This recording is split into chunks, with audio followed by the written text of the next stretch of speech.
नमस्कार दोस्तों, आज हम लोग स्टार्ट करने वाले हैं एंशिएंट हिस्ट्री में मिडिल पेलियोलिथिक एज को। तो इसका टाइमलाइन देखते हैं ह्यूमन प्रोग्रेस का। तो इसका ड्यूरेशन कब से कब तक था? 1 लाख ईयर एगो से लेकर 40,000 ईयर एगो तक मिडिल पेलियोलिथिक एज चला। इसका की डिस्कवरी देखा जाए, बाय दिस टाइम उस वक्त ह्यूमन फायर को मतलब आग को डिस्कवर कर चुके थे। यहाँ पे लिमिटेशंस क्या थी? वहाँ पे ह्यूमन अभी तक व्हील पहिए का आविष्कार नहीं किए थे। Human still did not know how to cultivate. वहाँ पे अभी तक लोग कल्टीवेट करना नहीं जानते थे और डोमेस्टिकेशन से भी वे लोग अवगत नहीं थे उस वक्त। अब आते हैं की पॉइंट्स पे। तो fire was invented during this period. उस वक्त तक नहीं हुआ था, लेकिन इसी पीरियड में फायर का इन्वेंशन हो गया। और एग्रीकल्चर और एनिमल हस्बेंड्री, जो पशुपालन और एग्रीकल्चर से अभी तक यहाँ के लोग अनभिज्ञ थे। क्लाइमेट कंडीशन की बात करें तो अभी आइस एज चल ही रहा था। क्लाइमेट उस वक्त बहुत ठंड थी और ड्राई थी, स्पेशली इन हायर अल्टीट्यूड। ऊंचे जगहों पर क्लाइमेट बहुत ठंड थी और शुष्क भी थी।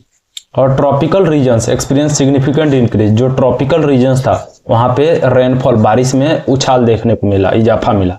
Human still did not understand. वहाँ पे अभी भी लोग घर बनाना नहीं जानते थे। शेल्टर की बात करें तो they continue live in natural caves. अभी तक वे लोग नेचुरल केव्स में ही रह रहे हैं और रॉक शेल्टर में रह रहे हैं।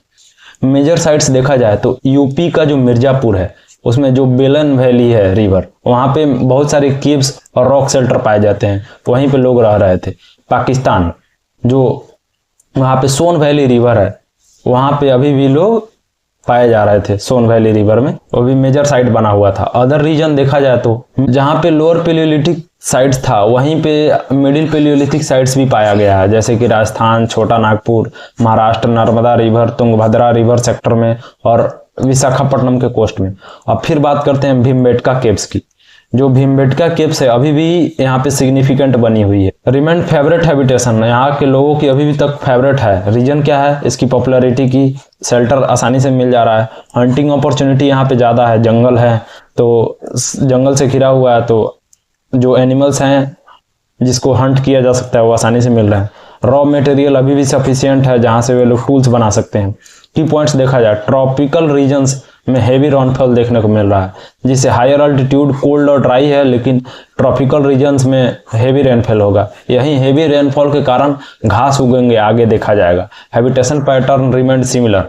हैबिटेशन पैटर्न अभी लोअर पेलियोलिथिक के ही जैसा है, कुछ खास चेंज नहीं हुआ है। और उनकी रिलायंस भीमबेटका केव्स पर ज्यादा अभी तक बनी हुई है। सब्सिस्टेंस और टूल्स, सिंस उनके पास नॉलेज नहीं था कल्टीवेशन का, नो नॉलेज ऑफ कल्टीवेशन, तो हंटिंग और गैदरिंग उनका मेन एक्टिविटी है अभी तक मिडिल पेलियोलिथिक एज में। एवोल्यूशन ऑफ टूल्स, टूल्स देखा जाए तो ही उनके टूल्स में इंप्रूवमेंट आ गया है मिडिल पेलियोलिथिक एज में।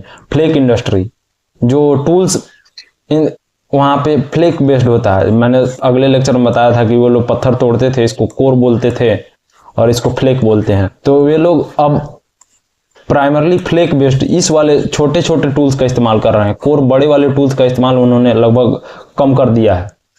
When big stone is broken, larger part is core and a smaller part is called flake. Unlike lower Paleolithic, which used core tools, middle palaeolithic में वो लोग स्मॉलर फ्लेक का इस्तेमाल ज़्यादा कर रहे हैं। अब टाइप्स ऑफ टूल, कंटिन्यूटी देखा जाए तो tools, older tools like hand axe है, क्लीवर्स है, पेबल टूल्स है, वो स्टिल अभी चल ही रहे हैं, यूज हो रहे हैं, लेकिन उसकी यूज डिक्लाइन हो गई है, थोड़ी कम हो गई है। अब न्यू टूल्स का इजाद हो गया है। यहाँ पे न्यू फ्लेक बेस्ड छोटे छोटे टूल्स आ गए हैं, जैसे scrapers, borers. They become dominant tool of this period. अब आते हैं की पॉइंट्स में। तो मिडिल पेलियोलिथिक को कैरेक्टराइज किया गया है फ्लेक टूल इंडस्ट्री के रूप में। स्क्रैपर और borers become the primary tools, replacing the dominance of the hand axe. मतलब जो हैंड एक्स है उसको रिप्लेस किया जा रहा है और स्क्रैपर और बोरर्स नए टूल्स मार्केट में, मतलब उस वक्त के लोगों के हाथ में आ गए हैं। अब pause the video, answer the question and comment below. यहाँ पे मेजर क्वेश्चंस दिए गए हैं। आप इस चैप्टर के अनुसार आप इसको अटेम्प्ट कर सकते हैं और कमेंट में कमेंट कर सकते हैं। जिसका आंसर सही होगा मैं वहां पे उसे लाइक कर दूंगा। और अभी आते हैं, ये 5-6 क्वेश्चन इस चैप्टर के बेस पे हैं। तो अगर आपको ऐसे ही वीडियोस चाहिए तो आप मेरे चैनल हरगुन डिकोड्स को सब्सक्राइब कर सकते हैं और इन क्वेश्चन का आंसर देना आप ना भूलें कमेंट में। लाइक, शेयर और सब्सक्राइब जरूर करें। Thank you. Signing off, this is Hargun Kumar.